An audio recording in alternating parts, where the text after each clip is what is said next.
迎大家收睇11月27號嘅大新銀行金融市場快訊，我係大新銀行高級市場策略師莫凱欣。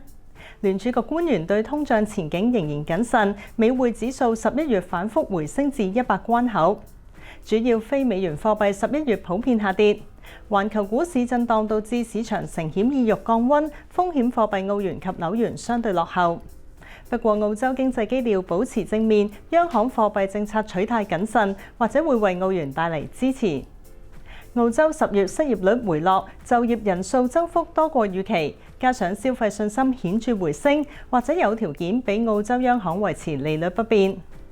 澳洲央行副行長亦都話，勞工市場過於緊絀，導致通脹難以回落至央行嘅目標範圍。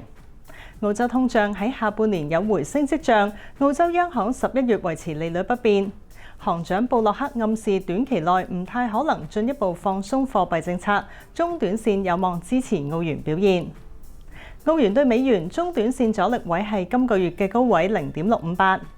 如果美元進一步反彈以及避險情緒升溫，澳元對美元唔排除下試6月嘅低位0.637。